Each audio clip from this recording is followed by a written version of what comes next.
Good afternoon. My name is Dean Francis, and I'm presiding over this celebration of Paul's life today. 40 years ago, my wife and I moved into the Methodist parsonage in Lawton, and we moved across the street from us was Don and Martha Shirkey. And a couple of years later, Paul and Sue moved into that same house, and we have been friends for that length of time, so you're stuck with me this afternoon. Sue and the family are grateful for your participation and grateful for your coming to be a part of this. It is extremely meaningful to them for you to all come and be in this place of beauty, and there'll be plenty of opportunity following the service to greet one another and to share further memories of Paul.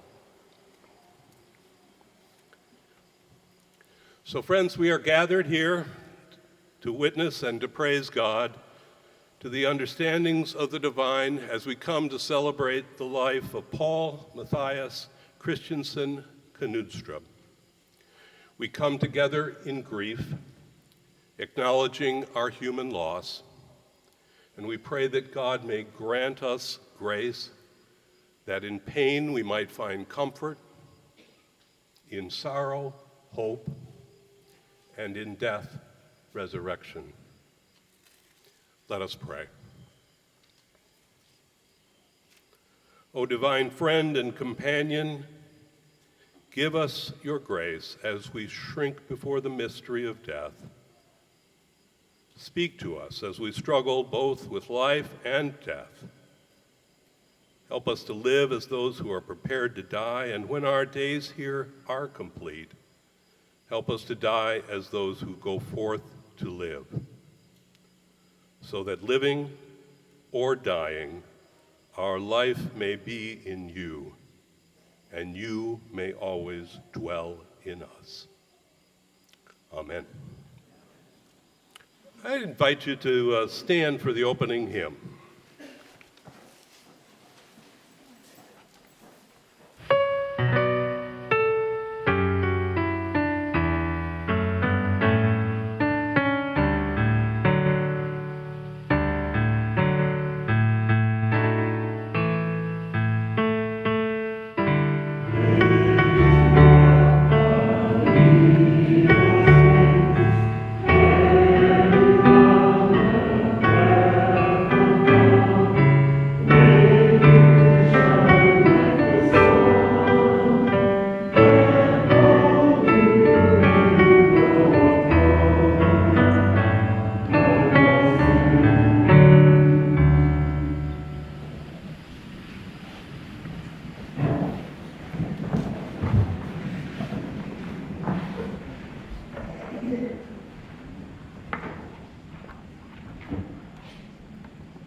In its beginning, each life is beautiful and promising, a new leaf reaching for the light, the little duck swimming on the pond, each baby animal in the woods, born with energy and vitality, a zest for life. As the dynamics of its natural growth expand, it becomes an inseparable part of its milieu, utilizing the resources accessible to become and to flourish. It will venture, always reaching beyond, and it must conserve. It must not destroy the things that give it life, or it will destroy itself. Each individual must develop a flexibility to adapt to adversity and a wondrous resilience and capacity to heal itself. There will be great competition from those of its own, and it will fight for life and room for its survival.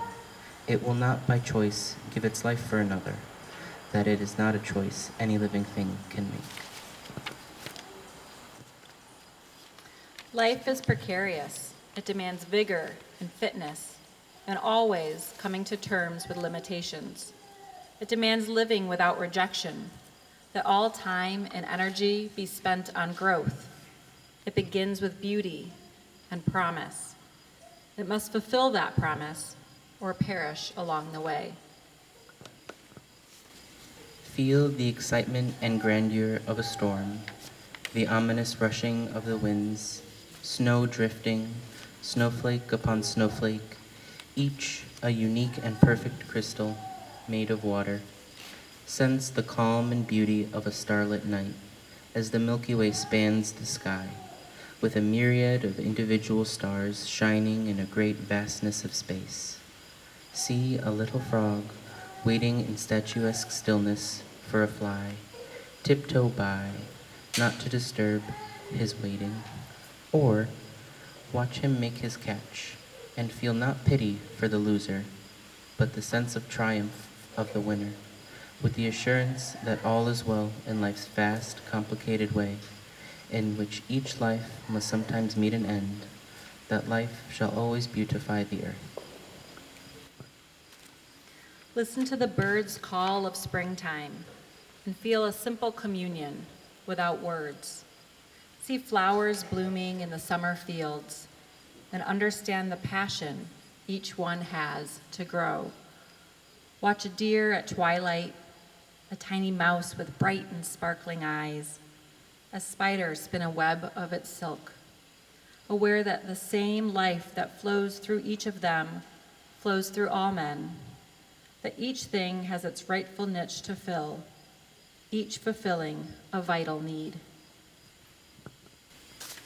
And in a moment of solitude, beside a quiet pond, feel the merging of your soul with its serenity. Fly with a gull across the lake as sunlit colors the warm-lit sky. Catch a glimpse of the grandeur of creation. Envision the spirit of life, exemplified in every living thing. Keep the wondrous spirit of wonder always.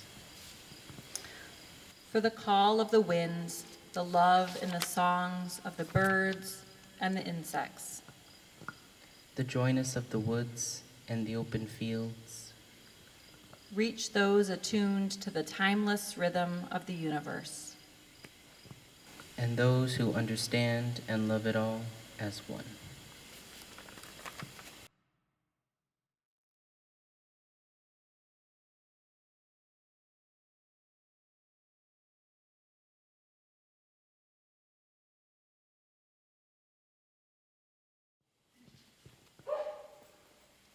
Bless you. So I'm probably going to use my teacher voice. So if I blast out and it's too loud, you just give me the signal and I'll tone it down. The songs and hymns that you will hear today are all a reflection of my dad in some way. Each one seemed fairly self-explanatory to me, except this next one. So I wanted to give you a bit of context. When Mom and I listened to the various versions of this song, from the reverential voice of Mahalia Jackson to the jazzy bebop of Frank Sinatra, I couldn't quite connect it to Dad. That is until I read the lyrics. The lines of this next song made me realize that there was not a moment in my dad's life that was without a song.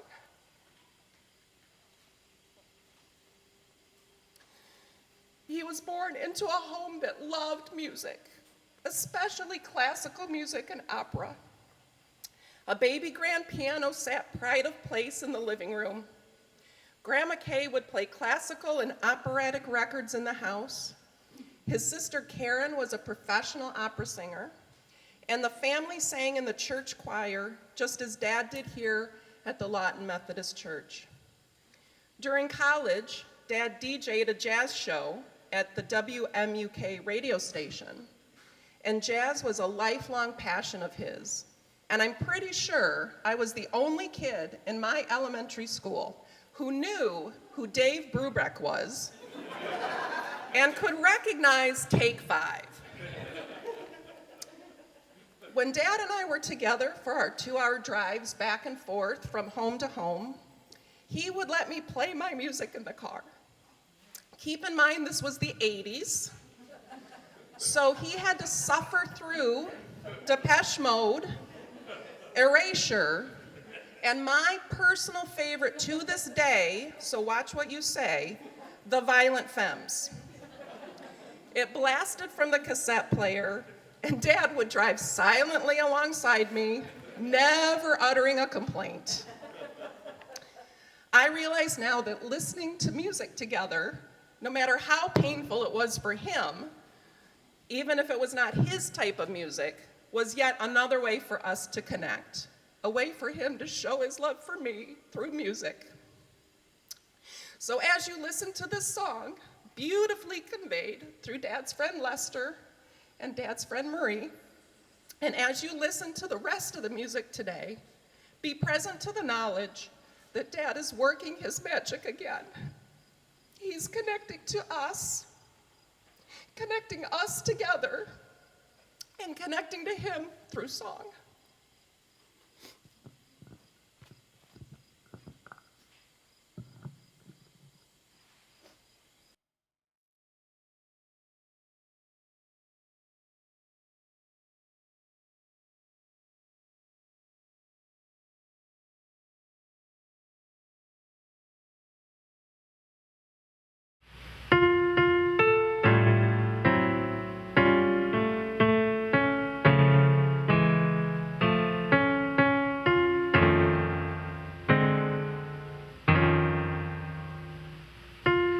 Without a song,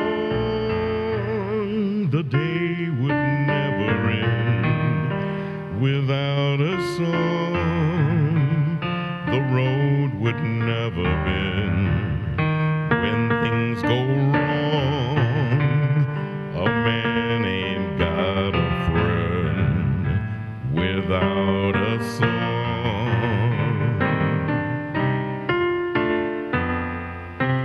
That field of corn would be in see a plow. That field of corn would be deserted now. A man is born, but he's no good, no how, without a song.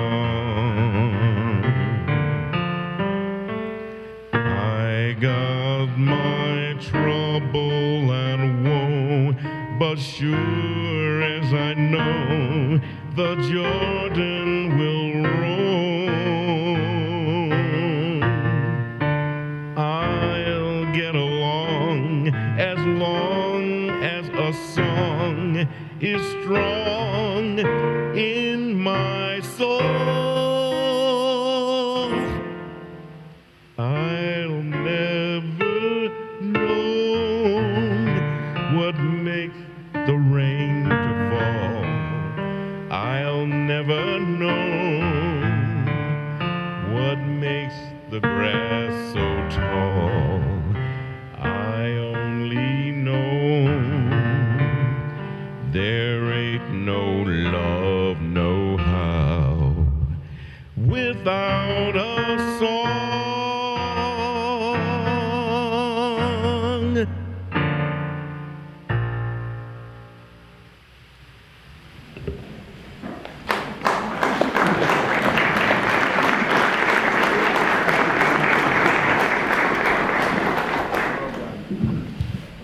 Thank you, Leslie.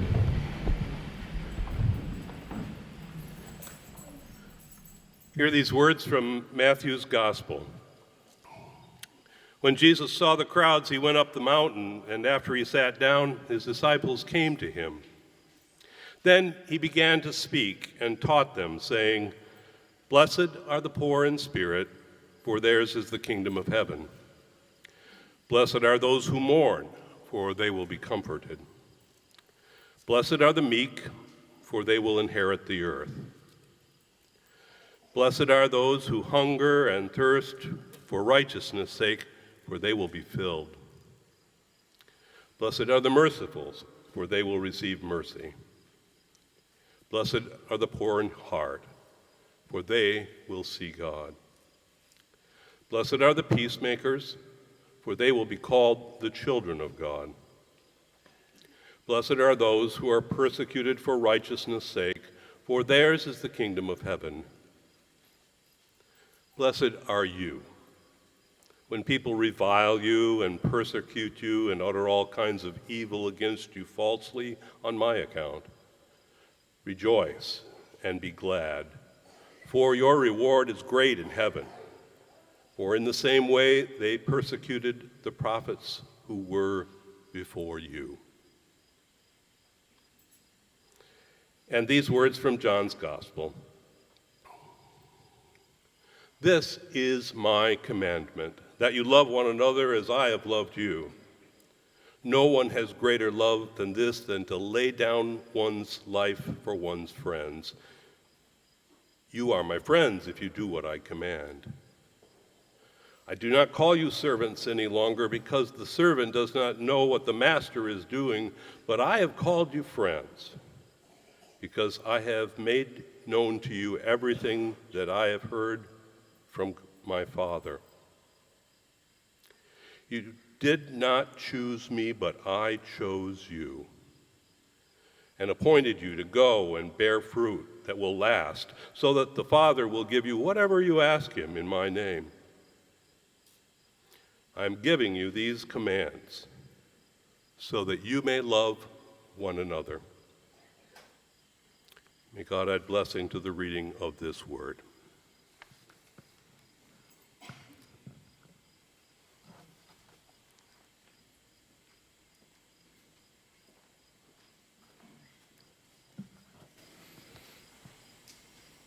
Oh, I have slipped the surly bonds of earth and danced the skies on laughter's silvered wings.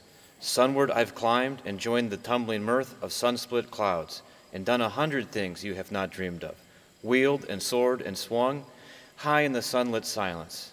Hovering there, I've chased the shouting wind along and flung my eager craft through footless halls of air.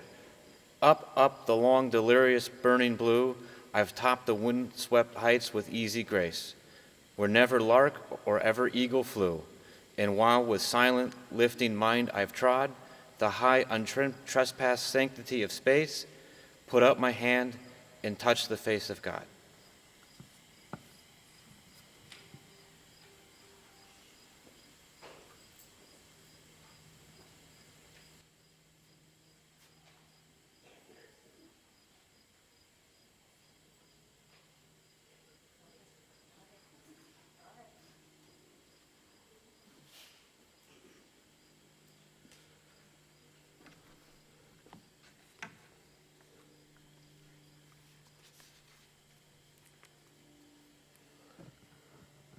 So I'm one of many people who are going to talk about Paul. I have the good fortune, except for Kiersten, she stole some of my thunder already.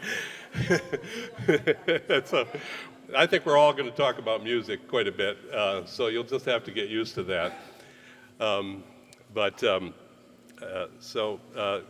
Here's my reflection. Decades before the movie The Guardians of the Galaxy. How many of you have seen The Guardians of the Galaxy? Well, hey, that's pretty good. So for those of you who don't know the Guardians of the Galaxy, the soundtrack was made up of one-hit wonders.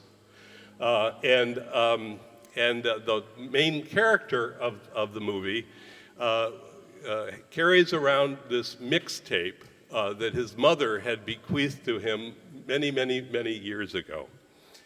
So anyway, long before that concept was ever introduced in film, Paul introduced me to the concept of these mixtapes that he created. He started with cassette tapes, that's how old we are.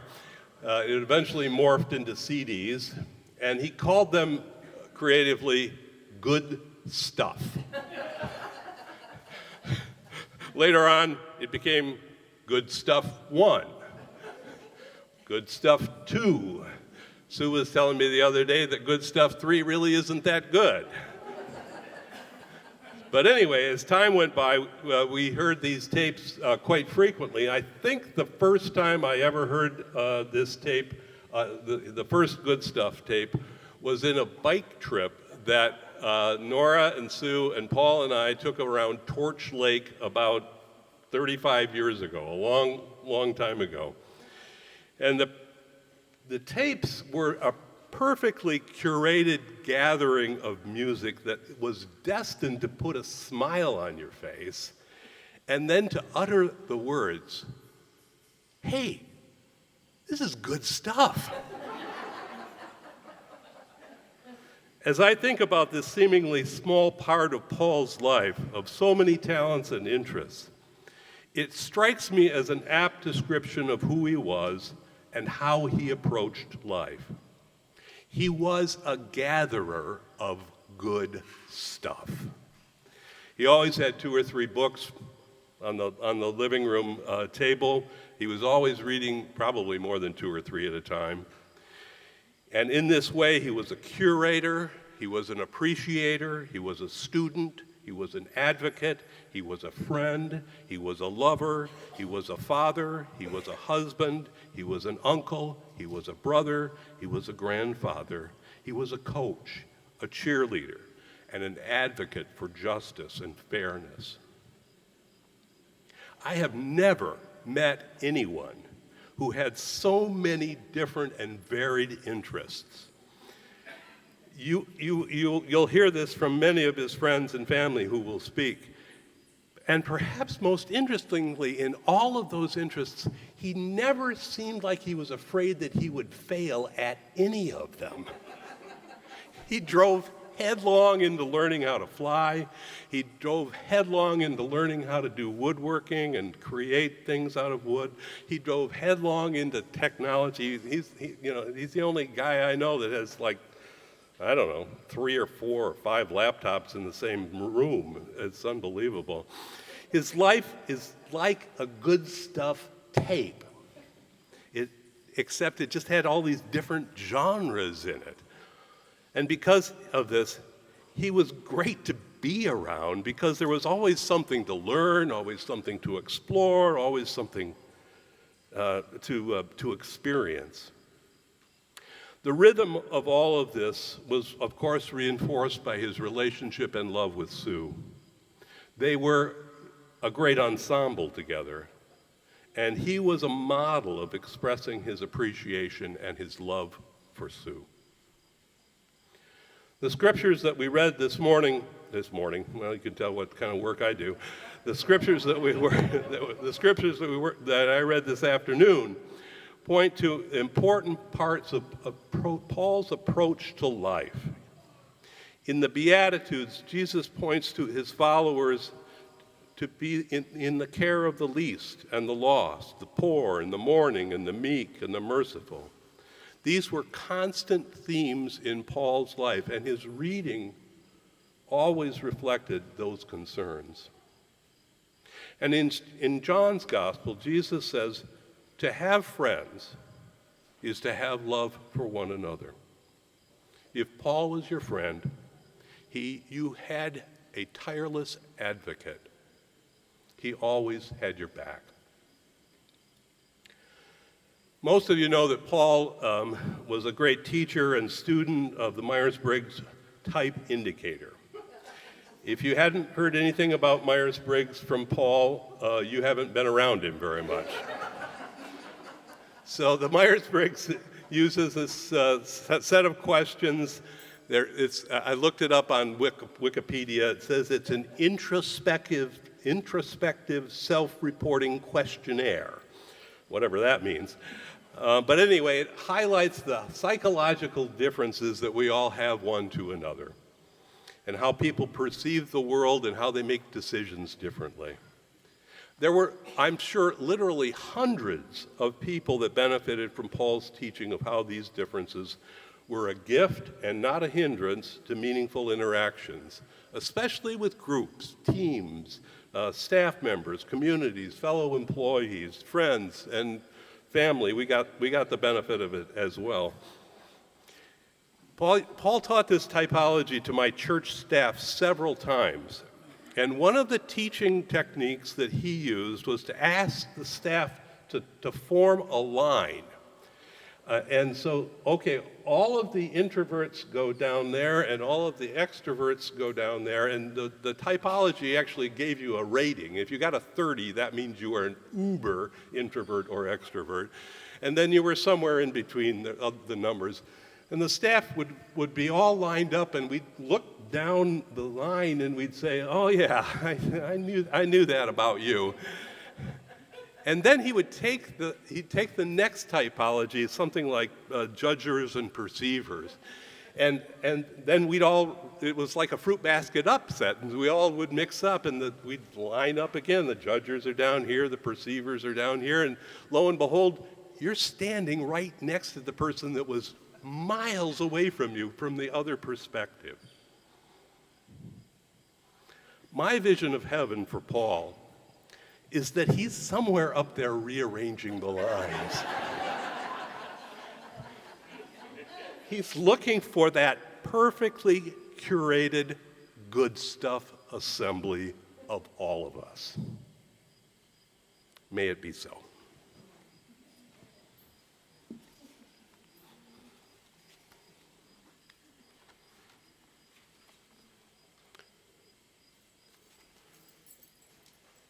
Sue, do you want us to stand or sit for? Whatever you want. Oh, let's stand. Piper's already standing. Piper's. No, stay here.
Be seated. You too, Piper. So Sue has asked some of Paul's colleagues and friends to say a few words about their knowledge and interactions with Paul and their love of Paul. Jan Anderson is a longtime friend of Paul's, and she's going to come forward and be first. The rest of you know who you are. Don't be bashful. Come quickly. Speak shortly.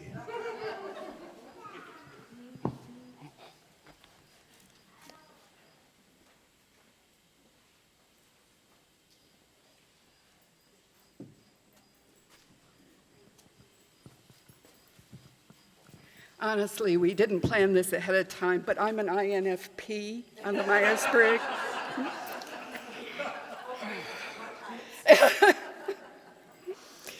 So good afternoon.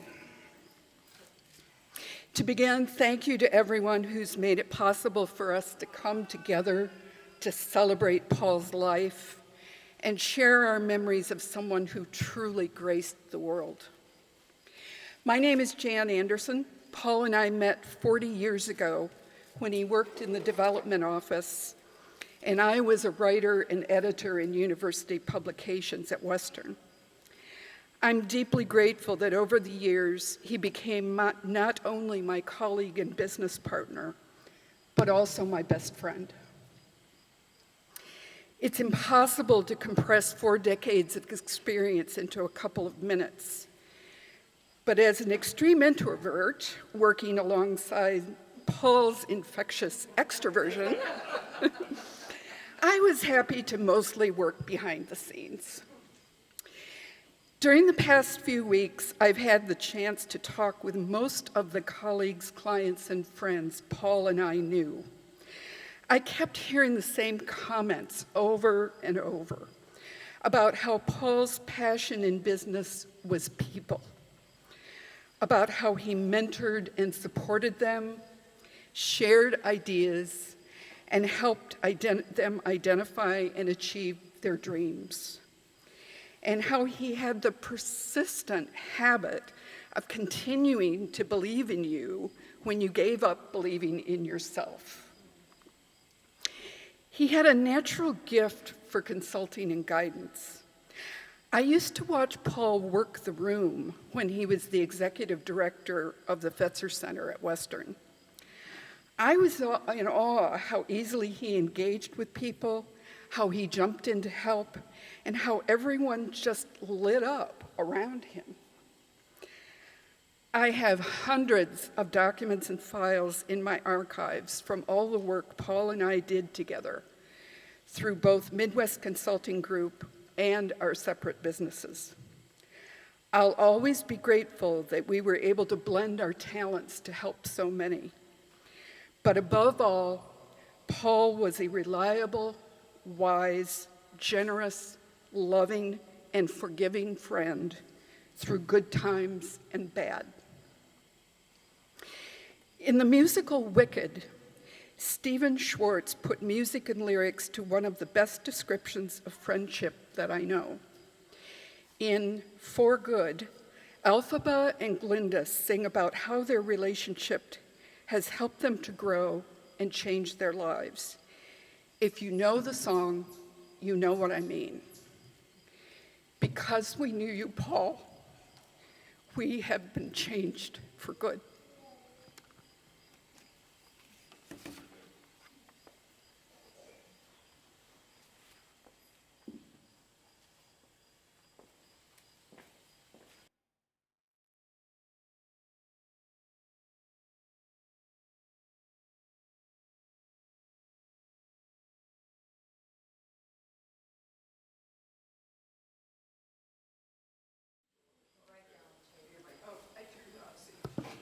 Great, thanks everyone.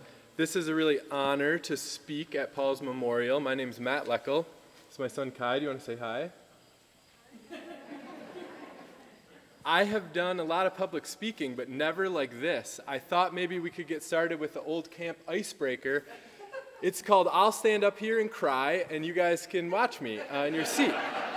Are y'all familiar with that one? It's one of my favorites. I will cry. I'm the director of One Place, which is a nonprofit capacity building center at Kalamazoo Public Library. And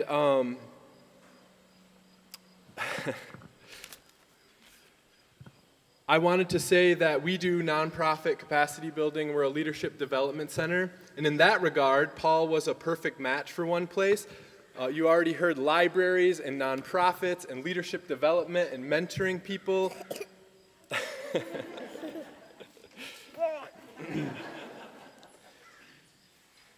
Paul was much beloved in the world of One Place from its very inception, most notably the One Place Emerging Leader Academy, a 9-month-long program, immersive leadership development effort, really the marquee program of the work that we do.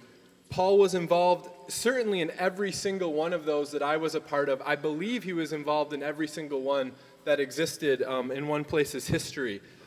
We joke that Paul was the dean of Leader Academy, and the joke was, it wasn't a joke. He was the dean of Leader Academy. He really did function and thrive in that role.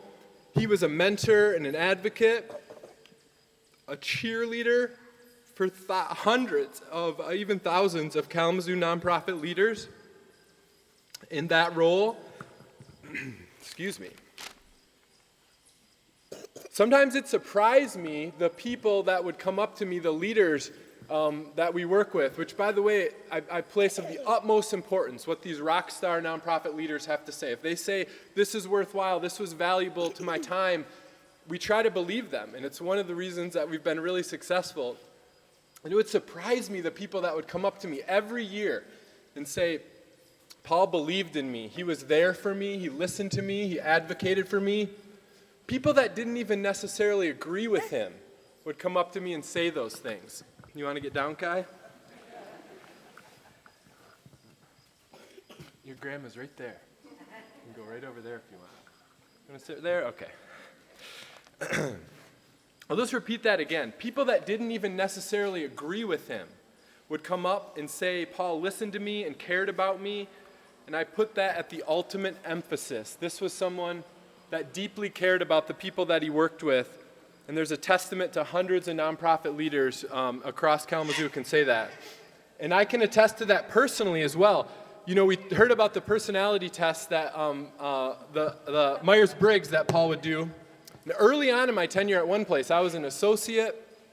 I was just hired a couple months in, and I took the Myers-Briggs with Paul as a part of a supervision and management course, a 5-part series he led for us many, many, many times. It was very popular. And he gave me my results, and he told me that I was either going to become the director of one place or be fired. And that sometimes you're right, and sometimes you're right. And he was right on the money. I'm lucky that I became director, but it wasn't a sure thing. I went through a very hard transition personally at one place. My predecessor, Tom Andrews, who's a wonderful leader in his own right, passed away while working in that position. Tom was an amazing guy, huge shoes to fill. Paul was very close to Tom and did mentoring of him as well. I knew that Tom felt really supported immensely by Paul. And after Tom's passing, I was left running one place on my own and applying for the job that I was running essentially at the time. And it caused a lot of anxiety for me in that moment. It was really one of the most anxious times of my life that I recall. And one of the things that I'll never forget is that Paul was there for me, and he advocated for me. He championed me, he listened to me, he told me to calm down, it would be okay. And I was really grateful for that, and I won't forget it as long as I live. I know that my experience with Paul was not unique because I heard directly from hundreds of others in the Kalamazoo community who told me, Paul listened to me, he cared about me, he mentored me. And here's the thing, I know that one place was really a small, tiny portion of Paul's life, and he was really good at it. But from his family to politics, which we love to talk, when we would go out to lunch recently, he would always tell me about what was going on with politics, to even this camp. Those are a couple things we shared in common. There are so many aspects of Paul's life where it was clear that he was deeply invested in living and in community. So I wanted to say thank you, Paul, and thank all of you for this opportunity.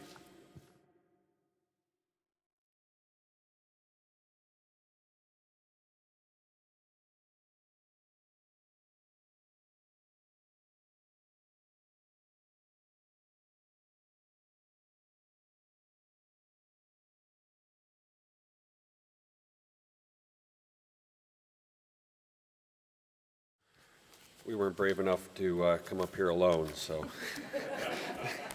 And I don't know what we can add. I'll tell you, I continue to learn about Paul, which is pretty cool. So my name is Josh Appleby. I've had the privilege of serving the Village of Community with Paul in capacity as a council member. Paul was very involved with our planning commission prior to that, and many, many, many projects to which our community is grateful. But many of you may have got this, and this is, when I think of Paul, what keeps coming in my head, or when I keep expecting to see him, but he would say, "Hey, Josh." Am I close? Close. Close. All right. He had a better voice, but what a warm and friendly greeting. And as I wrote this thing, I said, if you knew Paul, of course you all know Paul personally, but he was a kind and caring person. He would always take the time to chat. He was very genuine in that, and he took a genuine interest in the lives of everybody in our community. Kids, my son's age 17 would tell me, oh yeah, I saw him at the hardware store, and we talked for like 45 minutes about what, I don't know, your bicycle, I'm not sure, but that was Paul. He really genuinely cared. I don't think it was, I don't think he was running for office at that moment or anything. The thing about this, though, is Paul's sudden death, to me, is another reminder, that all of our time here is fleeting. We don't know. It helps put in context, for me, having known Paul, what is really important. And it's not political differences. It's not hate and intolerance for each other. It's not Facebook posts and social media. But it's really what we can all do when we come together as a community and what we can get accomplished. Paul genuinely wanted to see good things happen.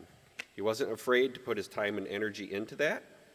It's one thing to write, it's another thing to get involved. Paul was always thinking of ways to enrich the lives of our citizens, to support our businesses, to create a more efficient government, very thankful for that, and leave our community in a position to prosper for future generations. And he ended every email that I got in my position on council with, for Lawton's future. And he really, really meant it. And to think about Paul's leadership on council in the last year, in the state of our world in the last year. And as we know, Paul struggled a little bit with his hearing at the end, right? Maybe more than a little bit at the end. And can you imagine, coupled with masks, so lip reading was nearly impossible, during a polarizing pandemic, it was really remarkable how he still managed to run meetings and keep up with village affairs. You should have seen council. Now, somebody mentioned how good he was at technology, but you should have seen council trying to do hybrid meetings with masks and everybody with an individual tablet of some kind, trying to all connect to a Wi-Fi, Lisa, that didn't have enough connections available, and Lisa trying to get speakers going, and nobody sure if anything was working, and Paul saying, well, I can't hear, and I don't know if that's because of that or because of this other thing or what's going on, but remarkably, we still managed to get the business done, and that was thankful. Very thankful to Paul's leadership for that. So, if Paul could hear me now, get it? He can. I would tell him, thank you for your service to your community. You've taught us many lessons. You were a skilled administrator, and our council and community will forever be impacted by your contributions, and that really is true. He set us on a tremendous trajectory. Our deepest sympathies to Susan and Kiersten and the whole family. Paul will be missed. We appreciate Paul's time that you so generously allowed him to donate. Thank you. At least I'll stand here with you so you're not alone. My name is Lisa Imus, and I'm the village manager in Lawton. I feel like I'm probably the person with the newest friendship with Paul. We've only known each other well for probably a little over a year and a half, but in the year and a half, Paul has taught me so much. I met Paul through the interview process for my current position, along with a few other council members in the committee. And his booming voice, his commanding voice, I kept thinking, I know him from somewhere. I just know I know him. And so as the first year started the pandemic and our prior president leaving us and Paul taking on a new role as president of the village, we would meet weekly for several hours usually and talk about all of the village business and upcoming projects and the budget and everything that he was very, very dedicated to. And through all of that, I learned that he had been a consultant in leadership, management, communication. That's when it hit me. I had taken Paul's course in leadership and management through one place decades prior, and his voice stuck with me that whole time. And of course, many of the things I learned in the class. But what I truly learned about Paul in our time together was his passion for leadership and communication. And I often thought about Paul's passion for communication and how challenging it was for him due to his loss of hearing, to be so dedicated and convinced, and rightly so, about communication being a key to our world, and to lose some of that ability to be effective. And I think that is why Paul maybe fought so hard for vibrant and continued communication, because it was in the forefront of everything that he did. I was thumbing through my page-turned book from an editor and Paul last week, and in his epilogue, he wrote that he hoped that the book would help the reader grow, develop, and become the best that you, the reader, could be. After all, that was the purpose of my book. And he also noted that a leader's job is not to put greatness into people, but rather recognize that it already exists and to create an environment where the greatness can emerge and grow. And I think that was Paul's true passion for the village of Lawton. As I sat in church this morning, our minister today, of all days, chose to speak about leadership. And my thoughts drew to Paul as our minister was talking. He said that an effective leader cares about everyone, regardless of their age, race, status, gender, ability, looks, or background. An effective leader sees strengths in others, not just what they are, but what they can become. And effective leaders do. Effective leaders serve. Effective leaders seek knowledge and share. Effective leaders don't just start well, they finish well. God bless you, Paul. Lawton's future thanks you.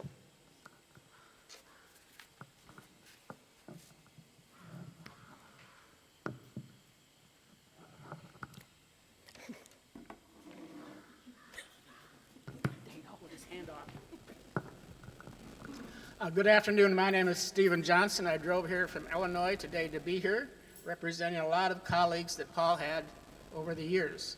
I first met Paul in the 1980s at a conference we all went to in Innisbrook, Florida.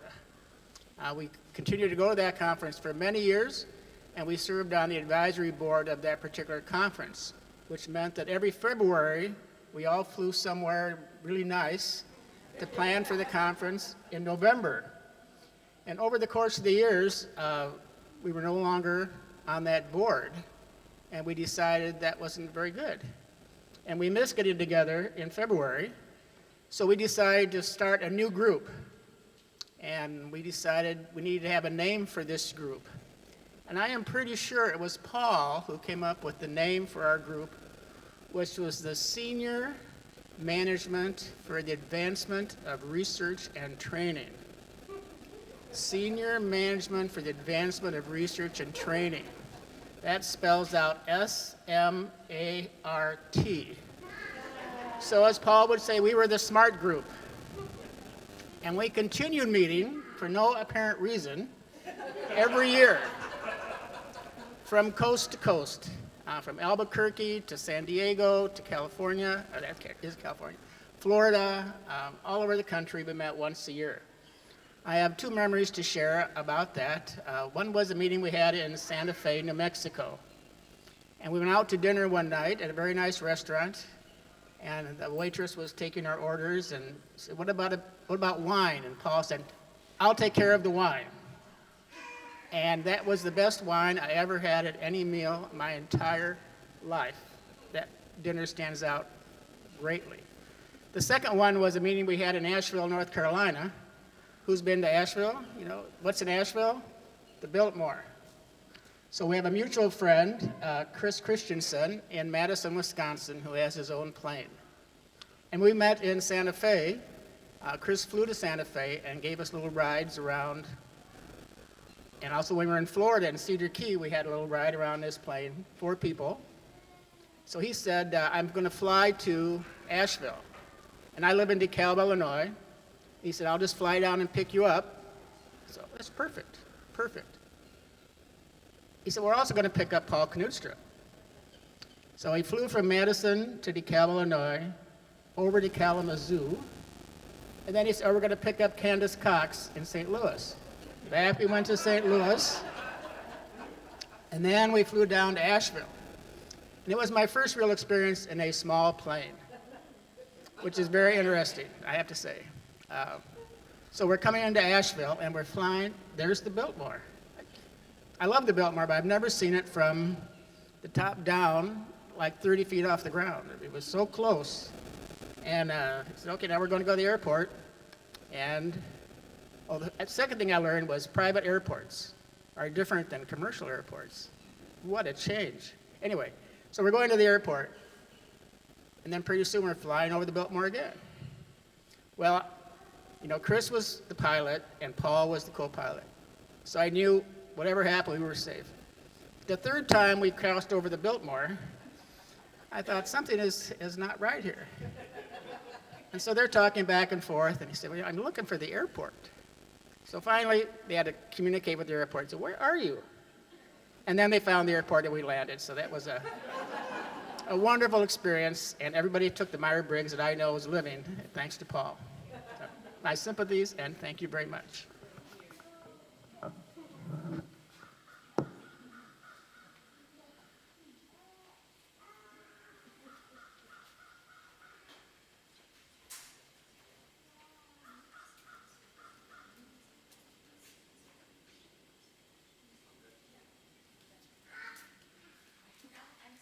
It's okay. You've been doing everything. Like you always do. Thank you. Hello, everyone. My name is Dottie Myer-Hill. I'm the camp director here at Buren Youth Camp. So I know Paul through camp. I think the first time I met him was in 1992, my first time as director. And one of the things I noticed right away about Paul is his desire to be everyone's cheerleader. And I think everyone said that already, and so that's not a surprise to anyone, but I feel like camp definitely benefited from that kind of leadership. He served as a board member here probably for the most of that time, right? He went off the board recently to fulfill the Village of Lawton commitment. And he also struggled here. Camp is a very loud place. You can hear the critters out there, or maybe you can't, but I'm standing over there and the critters are loud right now. So in a normal atmosphere here, you've got people talking and things happening, and he struggled a little bit here, but he loved this place so much, and the love and commitment that he gave to camp is well known by those who have benefited from that, the campers, the staff. We have also done Myers-Briggs. I think I've done that with him now 4 times over the years, personally. I'm always on that end of the extroverted line with him. And one of the things I remember him telling me is that you don't really change much. Like once you're an extrovert and you're like a 30, on that scale you don't change. But I have slowly, as I've grown older, moved a little bit farther in. I'm a 26, I think, now. Other things, so Paul helped camp a lot in the strategic development, strategic planning, and making plans. In his role as a coach, especially for me as the camp director, he helped me stay organized, which is definitely not a strong suit of mine. And he would do it in a way that was so nice. I remember him one time saying, did you realize that you start almost every email to the board with a, sorry, this email is late, or sorry, I forgot to do that. He said, first of all, we know you well enough to know you, and you don't need to apologize. And secondly, he reminded me that I'm the only one that can control any of that, but in his gentle way. Definitely something that I will always remember. As the president of the board, I think that was when Paul and I became the closest. When he was the board president and I came back as camp director, he would take me out to lunch once a month, the day before the board meeting, and basically make me go over my list of things that I was going to share with the board and how I was going to encourage the board to be better, do better. I also benefited from his leadership role in one place. He invited me to the Leadership Academy, and that was something I'll never, ever forget. A really, really mind-blowing experience there. So his legacy will live on here for sure, personally and professionally for me.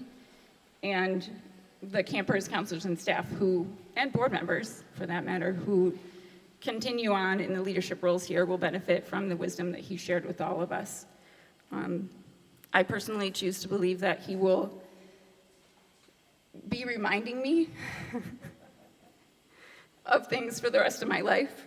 And I will often say to myself or out loud, what would Paul do in this situation? How would he handle that situation with a staff member? How would he coach that person to a better place? And for that, I'm very thankful.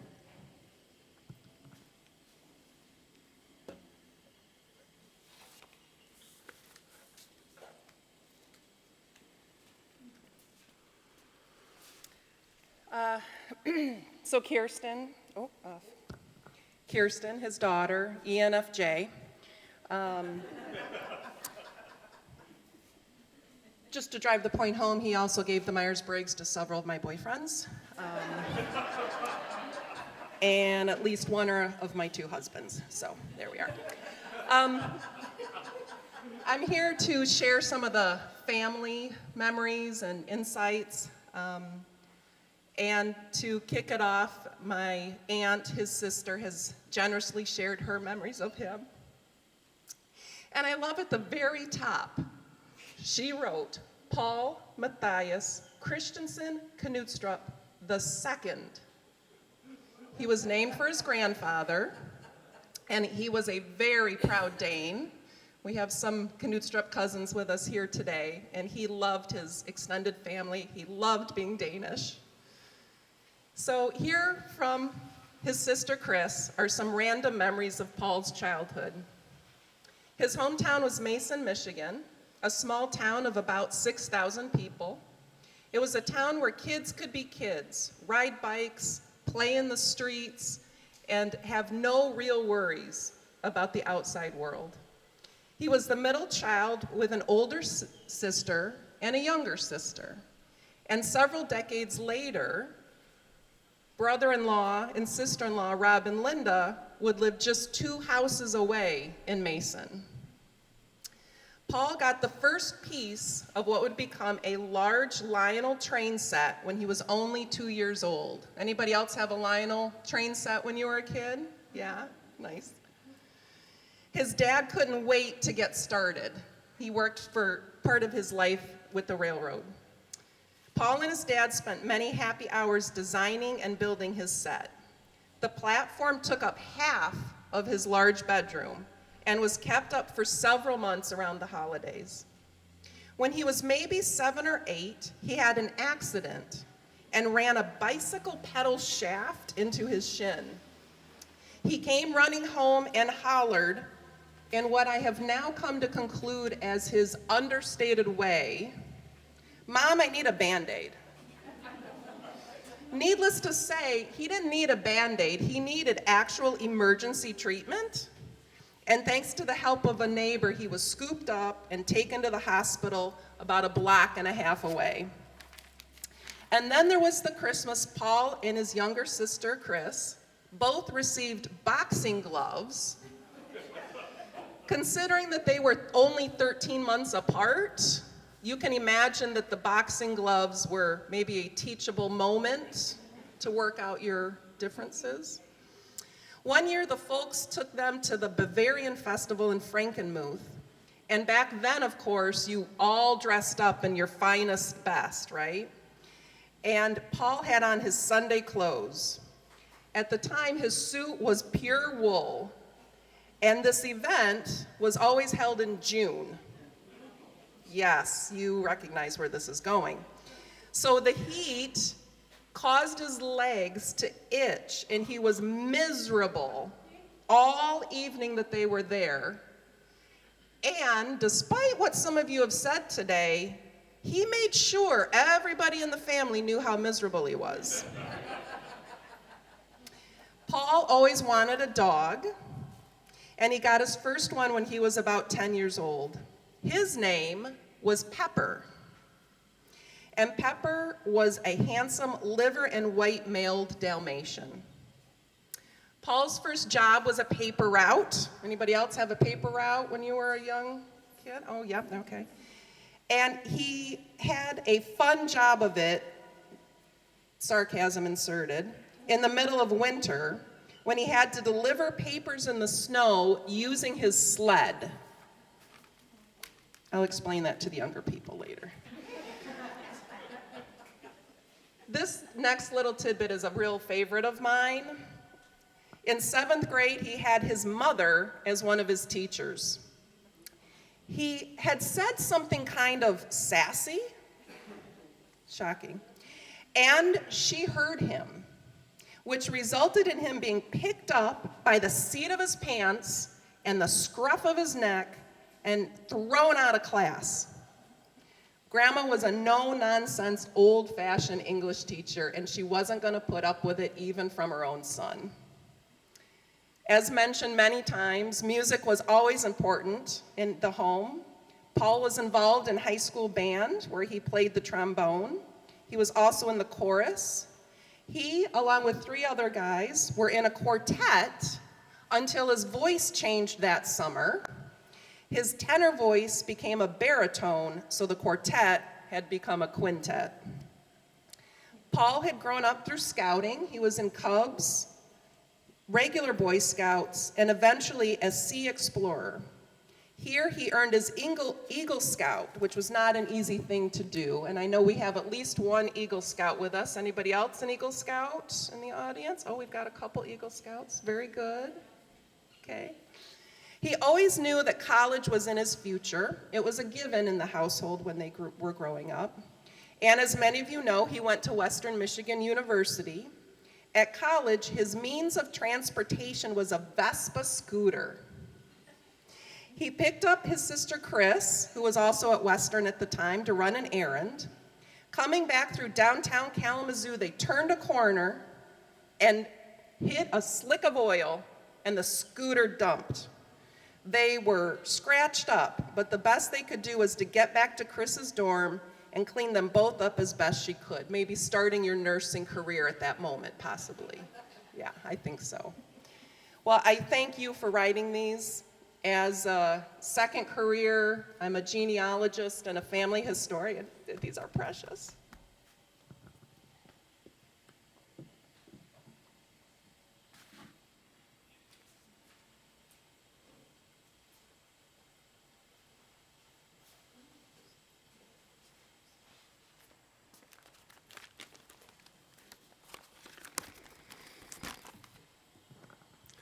I'm Rob Shirkey, Sue's brother, and an owner of a Good Stuff tape,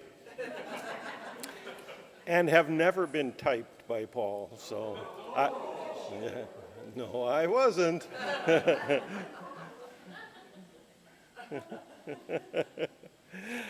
Sue, Kiersten, and Oliver. Where are you, Oliver? There you are. You know, my heart goes out to the 3 of you. To lose a husband, a father, and a grandfather. The loss isn't measurable, but you have his love, and you have a lot of memories. And to Chris, I know how hard it is to lose a sibling, and I know you've lost too. You've known him all your life, and he's known you. So that's a big loss, but you have all his memories too. I first got to know Paul in around 1976 when Sue and Paul got married. And that's 45 years ago. Seems like a long time, and yet it seems like a short time. Paul's good sense of humor and his shared interest, and you can tell no matter who he's with, he had a shared interest because he had a lot of interests. But he quickly melded into our family and all of our little quirkiness that we had in our family and our weird sense of humor and ability to tease one another. Paul fit right in. Paul was only 12 days older than I, and today is Paul's birth date.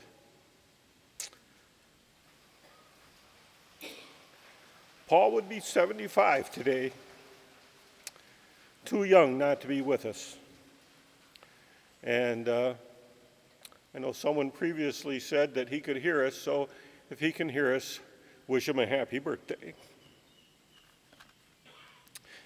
As Chris and Kiersten together mentioned that Paul grew up in Mason, and when Linda and I and our little family moved to Mason a few years after Sue and Paul got married, Paul would come to visit, and so he'd be coming home, and then we benefited from all the interesting things that he could tell us about Mason and his life growing up and all of his stories, which he had many.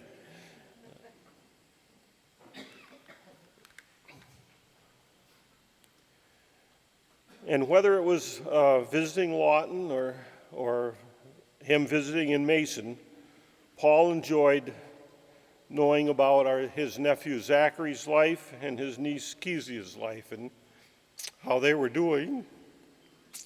And he was a good uncle to them. He's a wonderful uncle, and he enjoyed knowing about all the things that they did. As I said, Paul was an easy fit, not only because of his sense of humor, but because of his shared interest. He shared an interest in woodworking with my father, and to me a little bit, but I'm not the woodworker, either one of them are. But Paul and I enjoyed photography together, and Frank Lloyd Wright, and history. And I'm sure many of you are aware of how much he read. As Dean noted, he always had books along the table and was reading several, and he read on many, many topics. So one of the things that I learned very quickly was that if I was playing Trivial Pursuit and Paul was playing Trivial Pursuit, at best I was going to come in second.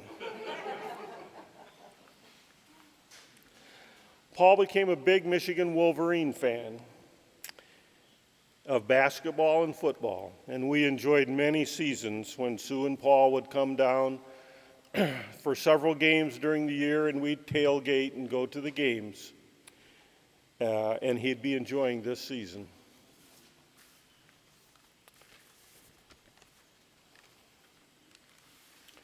Paul also enjoyed Leelanau County. Sue and Paul vacationed in Leelanau County, and Linda and I retired and live now in Leelanau County. And it was nice when they would come up to visit. And I think Paul really enjoyed his visits up there. And he was up there in August, this past August, and we'd go for hikes, or he'd sit on the porch, and whether he was reading or just enjoying the view of the water and so forth, he seemed very comfortable and very happy.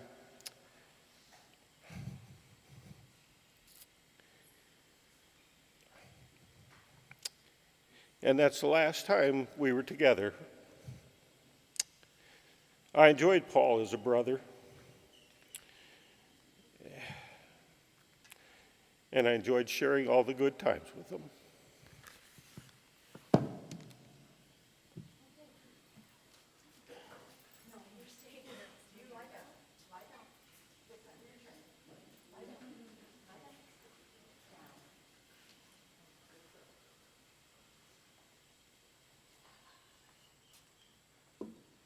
At least a left-hand, is this on?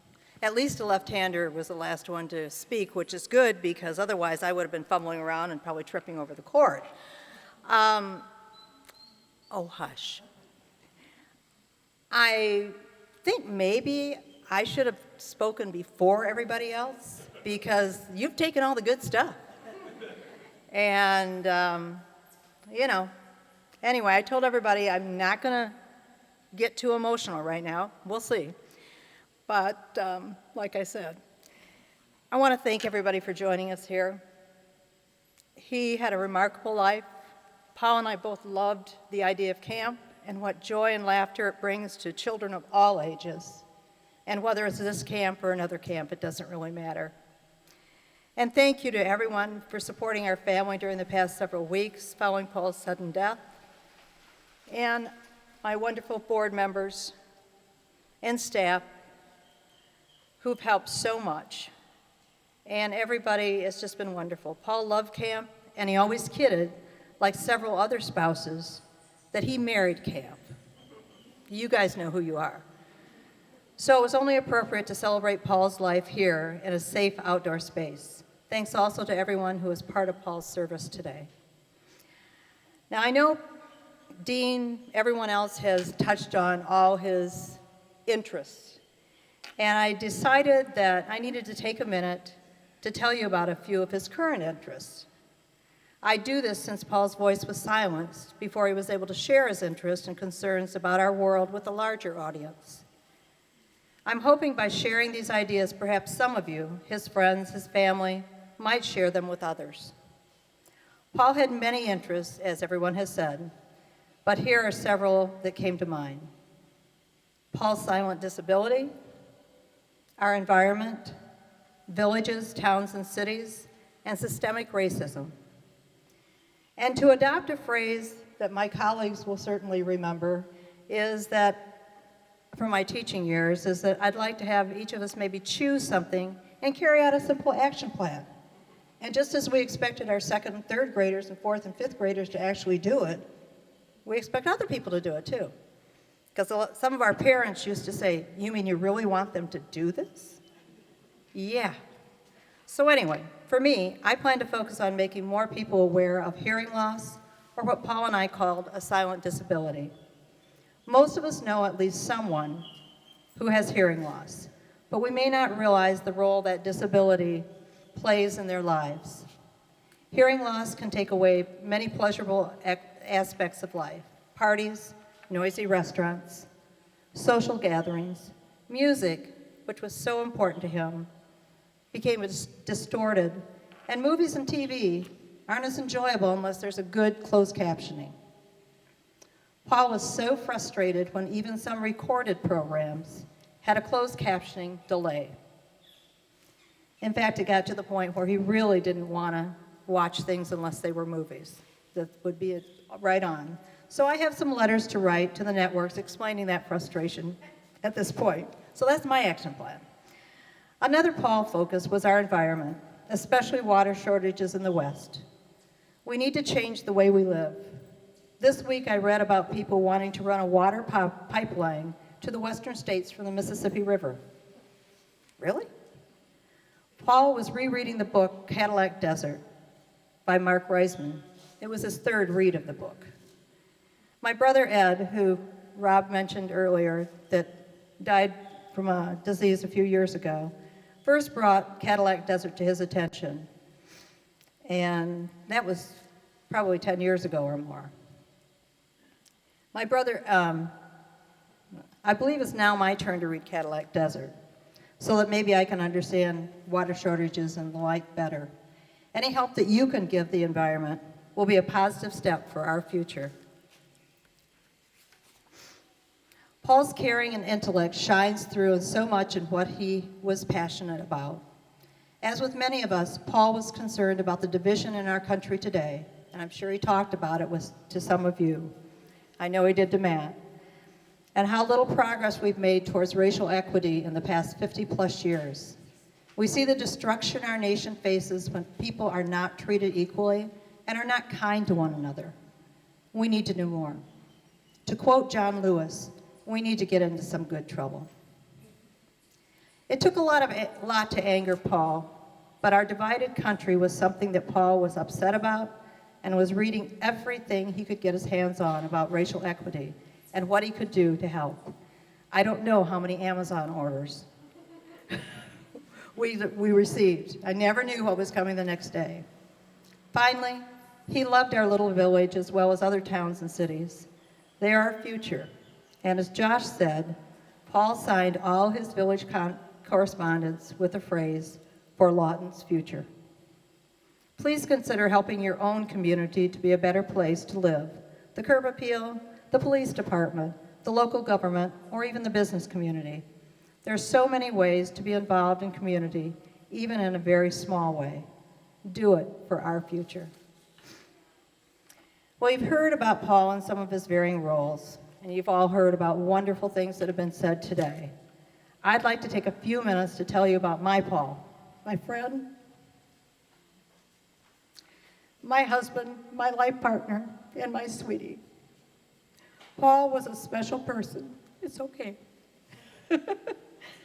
I knew that from the first conversation. We were friends first and had many great conversations, not always agreeing, of course. That was even in our wedding vows, so, goes way back.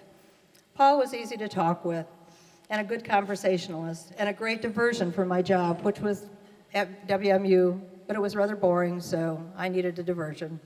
So we would find ways to talk and still get our jobs done, because we were both employed there, and that's where we first met. We soon realized that friendship was not enough for us, thus beginning our 46-plus years together. We just sort of assumed we'd get married. But just in case something happened, Paul waited until our 38th year of marriage to formally propose to me. I kidded him through the years about never really proposing. So he surprised me when we were staying on Jekyll Island, proposing to me on the front porch of the Jekyll Island Club. What a wonderful surprise. Our marriage started as many do, poor but full of love, with bumps on the road, creating more excitement to an already busy time, like most couples beginning their lives together. I learned so much from him about simple things, his love of photography, ships, cars, flying, jazz music, working and playing together. It was amazing. It's kind of like Kiersten said, you learn about Dave Brubeck, you learned about Oscar Peterson and everyone else, and all his good stuff tapes and CDs. I tried to make one up today for the music, but it's nothing like Paul's, I'm sure. During our first year, Paul and I were very busy with work, and I also had school, finishing my master's. It didn't leave much time for ourselves, but fortunately, I was almost done with my counseling degree. Paul was very patient, as he always was, and even put up with some of my counseling jargon. For example, how do you really feel about that, what I would say? And I have to admit, after a while, his patience kind of wore thin. And I got that. So I know that I did drive him crazy, but we endured. True love leaped out for us during a blizzard when I had a bad tooth. Paul walked a couple miles to Bronson Hospital, for those of you that are familiar with Kalamazoo. We were up on West Magee area, to pick up antibiotics for me. And there's a blizzard outside. It's cold as all get out. So when Paul hitched a ride home with some rather rowdy, or shall I say drunk guys, he was sitting in the back of a pickup. He wasn't inside. And so by the time he got home, he was practically frozen. But he did bring me my antibiotics, and I got better. But, it just shows you the kind of caring and sacrifice he always did for me. Paul's sense of adventure was evident throughout our life together. There were many trips, memorable spring break trips alone or with colleagues, conferences that we turned into mini vacations, visiting family and friends, going to the Indianapolis 500, bike trips, and I didn't write this down, but I do have to share this. There was a famous bike trip by Paul and Dean. I drove them to Muskegon, and they were going to ride to Leland. Well, Nora and I went up to meet them on Friday. This was probably Wednesday or Tuesday or something, I don't know. And they made their way up the coast off of 31, and by the time we met them on Friday, they were toast.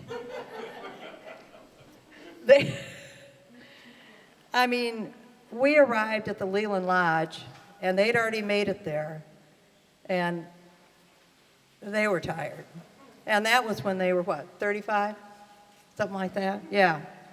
So those bike trips, some of them were really great. We used to say we went on our bike trips so we could eat at nice restaurants. We had many wonderful family reunions with both our families. But one of the best vacations ever was our 25th wedding anniversary that we spent in France and Italy. We had a delightful tour guide in Paris, Julianne. Julianne was my brother's family's exchange student, if you can get all that. We also referred to Julianne, Paul and I did, as our French nephew. Having a young tour guide was great fun and a different take on our time in Paris, I have to admit. Then we drove to Nice in southern France and on to Italy, where we met our friends, Dean and Nora. Italy was also great fun. Driving in the mountains, shopping, eating marvelous food, staying in a medieval walled city, and of course, Paul, conquering or perhaps killing the Italian language. Paul's idea of Italian was just add an O, or a mente, or another ending to an American word, and of course the Italians would understand it. Amazingly, though, Paul did get along pretty well with his new language, and his schmoozers, of course, which he learned very well from his own father. A truly memorable vacation. Our vacations did slow when building our new house for a couple years. Money gets a little bit different. Then the pandemic hit. Just when we were making plans for a national park road trip with our dog Piper. Now, some trips will stay dreams, while others I'll share with family and friends. The longer we were married, the more fun we had. Working together, planning remodels in an over 100-year-old house, not always fun. Vacations, family time with Kiersten, our daughter, not always seeing her as often as we'd like, but it was great having her live with us following her graduation from college. That was a very special time. All of us busy working, maybe not at the jobs we liked, or at least Kiersten didn't like hers too. But having time just to be together. Paul loved that time so much, as did I. And we loved time with our extended families, more family reunions, special birthdays, graduations, and weddings. Wonderful memories that will always remain in my heart, along with our time with Kiersten and Oliver. We had fun watching our nephew Zachary and niece Kezia grow into adulthood and start their own families, growing our family just a little bit more. I do have to stop for a minute and share one story that our nephew Zachary shared with me about Paul tricking him into riding a bike. Evidently, we were in Mason, and how old were you? 5? It was in Lawton. Oh, it was in Lawton. That's where he did it. Now I remember. Okay.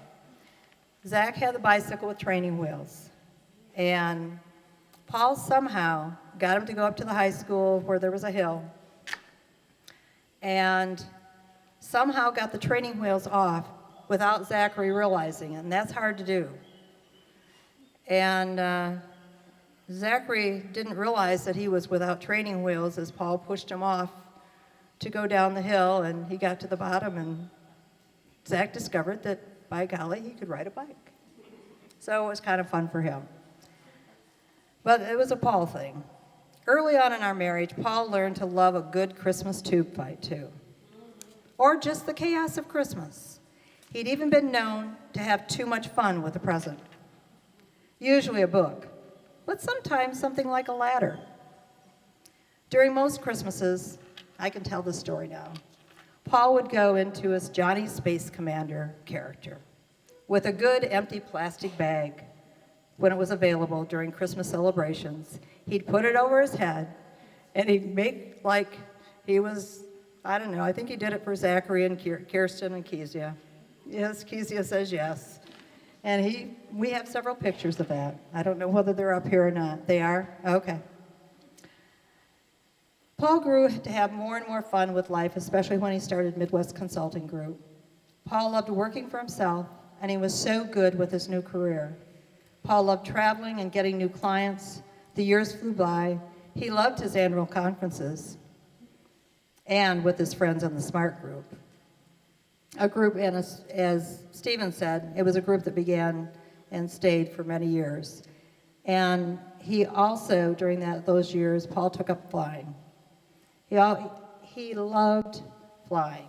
It was a dream come true for him. Paul always wanted to be a pilot, at least a private pilot, and just loved the time that he took to earn both his regular pilot's license and his instrument ratings. He had a ball going to flying lessons. He'd come home and regale me with different stories, something about a tail dragger and all these different kind of planes.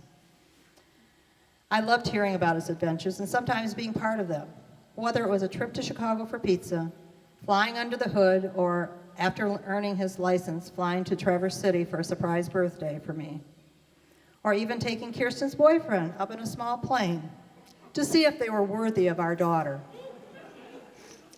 If we needed to return to the ground shortly after takeoff, he wasn't the man for Kiersten.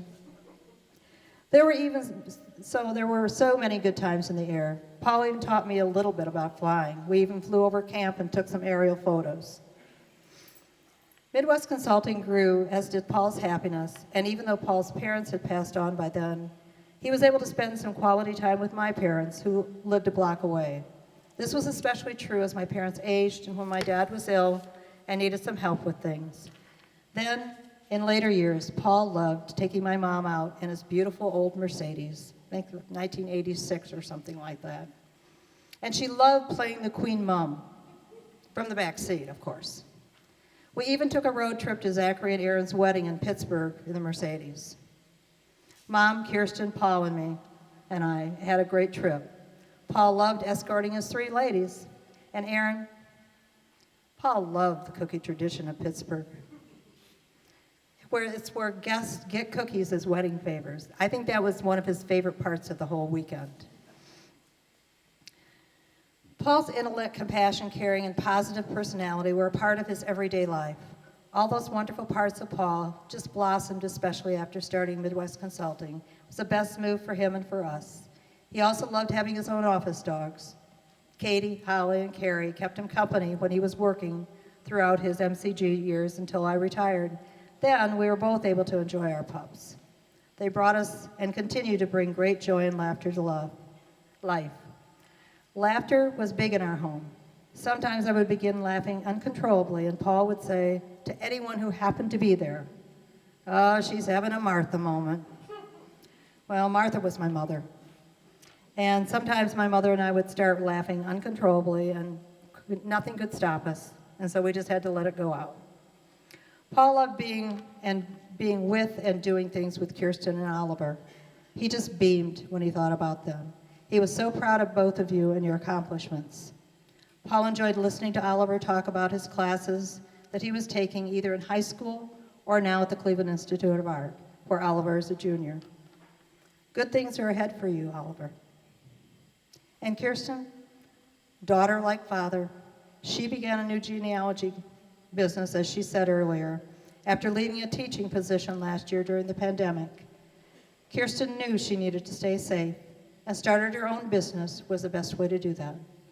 Paul was her biggest cheerleader, as he was with most people, and still is, I'm certain. Finally, the memories of all our planning, sharing, and building a new house together was amazing. I cannot begin to tell you how much fun we had all through the project. I'm not sure Kevin, our contractor and builder, always liked those 2 people lurking around or bringing them cookies and hot chocolate just so we could see what was happening. Paul and I love that my brother Rob, with great suggestions from Linda, my sister-in-law, designed our house according to our needs and wishes. Then Kevin and crew worked so hard to construct our beautiful and comfortable home. It was a much-loved production.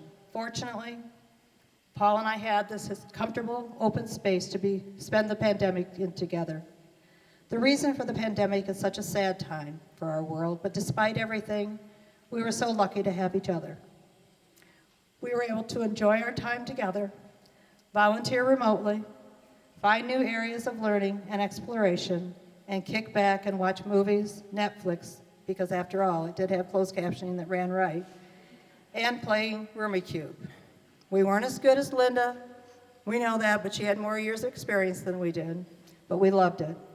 We were very lucky to be warm, happy together, have enough food, we ate well, and most of all, I was able to be with my soulmate and the best and most loving husband.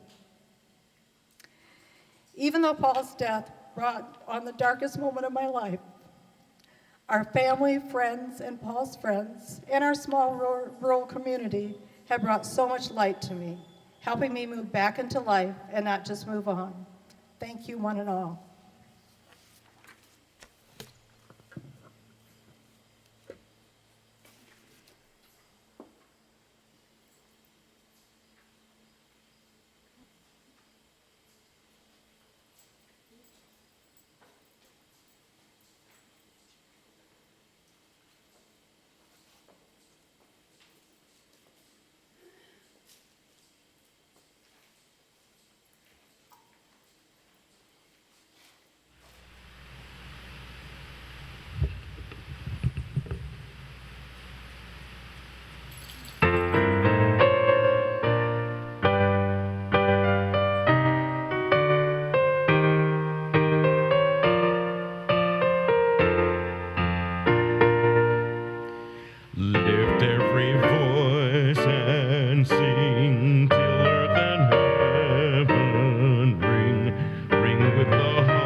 So let's stand together for the hymn, This Is My Song.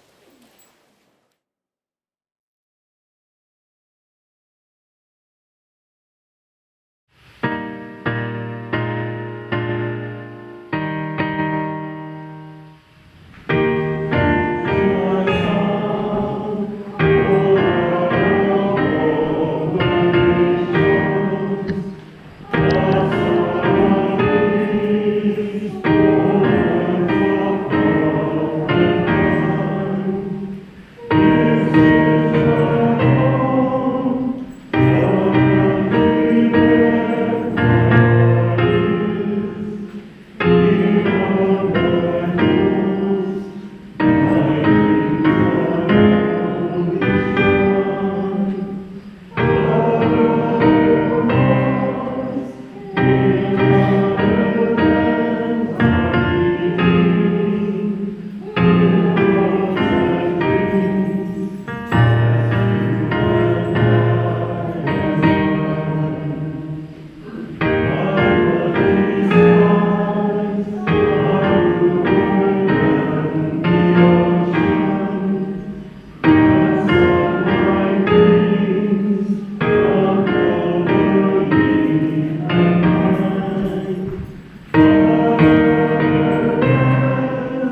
Let us pray.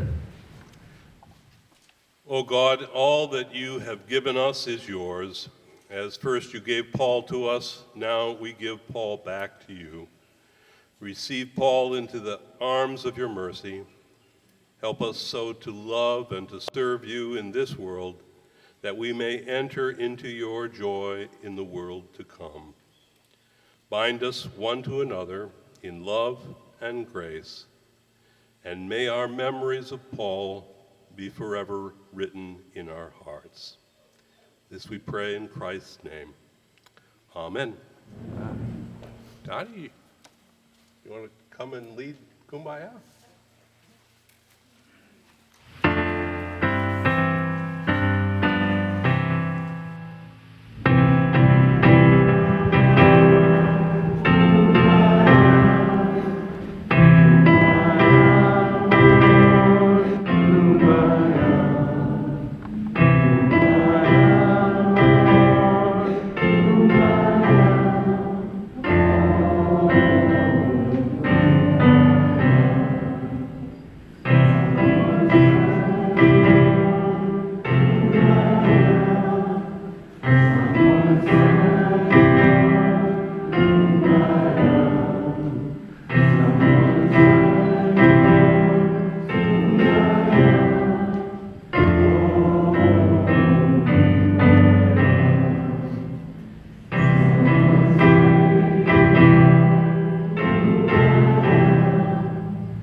Without a song, the day would never end. Without a song, the road would never bend. When things go wrong, a man ain't got a friend. Without a song.